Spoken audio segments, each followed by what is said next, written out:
ఆచరిస్తూ ఉన్నాడు.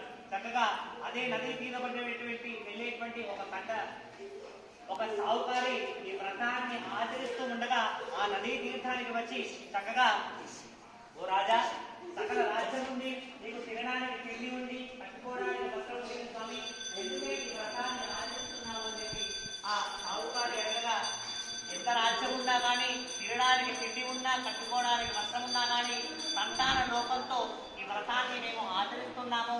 ఆ పూర్వీకులు చెప్పారు, ఈ వ్రతాన్ని మేము ఆచరించడం ద్వారా సంతానం కలుగుతుంది అని చెప్పగా ఆ సావుకారి సంతోషి ఈ కథ వృత్తాంతము కూడా పూర్తిగా తెలుసుకొని తన గృహానికి వెళ్ళను. తన గృహాల్లో వెళ్ళేటువంటి తన భార్య అయినటువంటి లీలావతికి ఈ విషయాన్ని పూర్వ వృత్తాంతం కూడా చక్కగా ఈ సాధు అనేటువంటి సావుకారి చక్కగా చెప్పారు. మా ఇద్దరు దంపతులు కూడా సత్యనారాయణ స్వామి ప్రతిమ దగ్గరికి వెళ్ళి, స్వామి మాకు సంతానం కలిగితే ఈ వ్రతాన్ని మేము ఆచరిస్తాము అని చెప్పగా ఆ ప్రతిజ్ఞ చేసి చక్కగా ఆ సావుకారి వ్యాపారానికి బయలుదేరాడు. చక్కగా వ్యాపారం చేస్తూ ఉండగా కొంతకాలానికి లీలావతి చక్కగా పండంటి ఆడపిల్లకు జన్మనిచ్చింది. ఆ బారసాల సమయంలో చక్కగా తనకి నామకరణము కళావతి అనేటువంటి నామకరణాన్ని చేశాను. చక్కగా అప్పుడు తన భార్య అయినటువంటి లీలావతి కూడా, స్వామి మనకు సంతానం కలిగితే ఈ వ్రతాన్ని మనం ఆచరిద్దాము అని చెప్పి చెప్పాను కదా, ఆచరిద్దామా అని చెప్పి మరి ఒక మారు అడగగా, ఇప్పుడే కదా అమ్మాయి పుట్టింది, అమ్మాయి యుక్త వయస్సు వచ్చి వివాహ సమయంలో అల్లుడితో కూర్చొని చక్కగా ఆచరిద్దాము అని చెప్పి వాయిదా వేశాడు.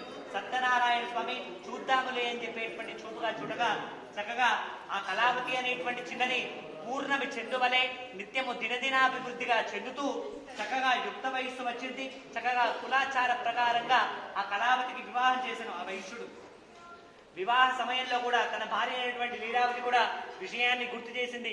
అమ్మా, వివాహ సమయంలో చక్కగా వ్రతాన్ని ఆచరిద్దాము అని చెప్పి చెప్పాను కదా స్వామి, ఆచరిద్దామా అని చెప్పి చెప్పగా, ఇప్పుడే వివాహం జరిగింది కదా, కొంతకాలానికి ఆచరిద్దాము అని చెప్పి మరి ఒక మారు ఈ వ్రతాన్ని వాయిదా వేసింది.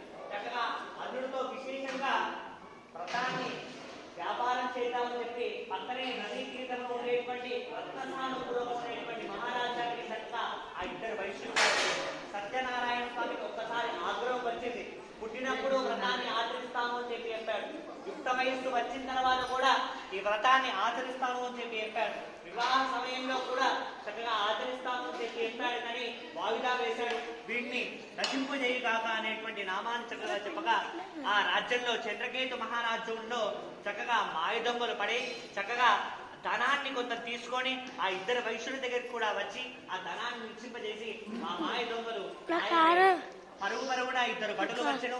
ఇక్కడ ఇద్దరి దగ్గర ఉండేటువంటి ధనాన్ని చూసి వీళ్ళిద్దరినే దొంగలుగా భావించి వీళ్ళిద్దరిని కూడా ధనాన్ని తీసుకొని ఆ ఇద్దరు వైశ్యుని కూడా తీసుకొని ఆ చంద్రకేతు మహారాజు దగ్గరికి వెళ్ళి, ఓ రాజా, దొంగని తీసుకొని వచ్చాను, చక్కగా న్యాయోపచారం చేసి చక్కగా వీళ్ళిద్దరికి కఠిన కారాగార శిక్ష విధించండి అని చెప్పి చెప్పగా ఆ సత్యనారాయణ స్వామి మాయ చేత ఆ చంద్రకేతు మహారాజు కూడా ఏం వినిపించుకోకుండా ధనాన్ని తీసుకోండి, ఆ ఇద్దరి వైశ్యుల్ని కూడా చక్కగా కారాగృహంలో వేయండి అనేటువంటి నామాన్ని చెప్పగా ఆ ఇద్దరు వైశ్యులు కూడా అనేక విధాలుగా రాజుకు ప్రార్థన చేస్తున్నారు. రాజా, దొంగతనం అంటే ఏంటో మాకు తెలియదు, మేమిద్దరం మామాలున్నాము, వ్యాపారంకై వచ్చాము అని చెప్పి చెప్పగా సత్యనారాయణ స్వామి మాయ చేత అవన్నీ కూడా ఆ చంద్రకేతు మహారాజు వినిపించుకోలేదు. చక్కగా ఈ గృహంలో ఉండేటువంటి కళావతి లీలావతి కూడా మాయ దొంగలు పడి ధనము దీంతో పాటుగా ధాన్యాన్ని కూడా చోరీ చేశారు. చక్కగా గృహంలో ఉండేటువంటి కళావతి లీలావతి ఇద్దరు కూడా తినడానికి తిండి లేకుండా, కట్టుకోవడానికి మానం వస్త్రం లేకుండా మిక్కిలి దారిద్ర్యముతో వీధి వీధి తిరుగుతూ భిక్షాటన చేస్తూ రోజులు సాగిస్తున్నారు. చక్కగా ఆ ఇద్దరు వైశ్యులు కూడా ఇదంతా కూడా భగవంతుడు మాయ చేత ఉంది అని చెప్పి అనేటుగా దుఃఖంతో శోధిస్తూ ఉండగా కళావతి అనేటువంటి చిన్నది ఒకనాడు బ్రాహ్మణోత్తముని ఇంట్లో సత్యనారాయణ స్వామి వ్రతాన్ని ఆచరిస్తూ ఉండగా అక్కడే ఉండి చక్కగా తీర్థప్రసాదాన్ని తీసుకొని తండ్రికి తీర్థప్రసాదం తీసుకొని వెళ్దాము అని చెప్పి తీర్థప్రసాదాన్ని తీసుకొని వచ్చింది.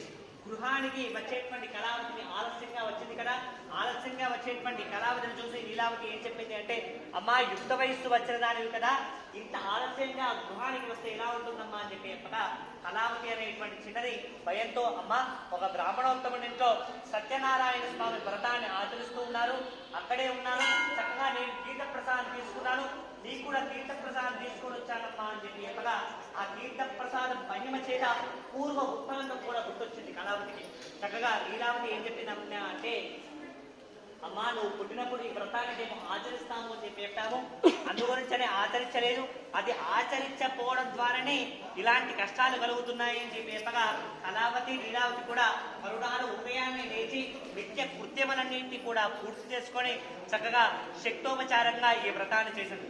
చక్కగా సత్యనారాయణ స్వామి సంతోషించి చంద్రకేతు మహారాజ్యంలోకి చక్కగా మాయగా ప్రవేశించి స్వప్నంలో, ఓ చంద్రకేతు మహారాజా, నీ కారాగృహంలో ఉండేటువంటి ఇద్దరు వైశ్యులు కూడా నా భక్తులయ్యా, నా వ్రతాన్ని మేము ఆచరిస్తాను అని చెప్పి వాయిదా వేయడం ద్వారానే వాళ్ళకి ఇలాంటి కష్టాలు వచ్చాయి, వాళ్ళని పరుగునా వెళ్ళి వాళ్ళని విడిపించడంతో ఈ రాజ్యాన్ని నశింపజేస్తాను అని చెప్పేటువంటి మాయ చెప్పగా ఆ చంద్రకేతు మహారాజు చక్కగా మరునాడు ఉదయాన్నే నిత్య కృత్యములన్నింటినీ కూడా పూర్తి చేసుకొని సభా ప్రార్థన చేసి తనకి వచ్చేటువంటి కథ కూడా మంత్రివర్గానికి సభలో ఉండేటువంటి అందరికి కూడా చక్కగా చెప్పి చక్కగా ఆ ఇద్దరు వైశ్యుల్ని కూడా తలారు చక్కగా పిలిచి తలారు నీళ్లు పోసి పీతాంబర వస్త్రాలు ఇచ్చి ఆ ఇద్దరు వైశ్యులకు కూడా ఇలాంటి మాట చెప్పారు. ఏమైనా చెప్పాను అంటే, భగవంతుడు పెట్టేటువంటి కష్టము తప్ప మరి ఏమి కష్టము లేదు అని చెప్పి ఒక ధనాన్ని ఇచ్చి చక్కగా ఇద్దరు వైశ్యుల్ని కూడా మీ గ్రామానికి బయలుదేరండి అని చెప్పి చెప్పారు. స్కాందపురాణే రేవాకాండే రమా సహితనారాయణ స్వామి తృతీయోధ్యాయ సమాప్తః. బోల్ సత్యనారాయణ స్వామి భగవాన్ की जय.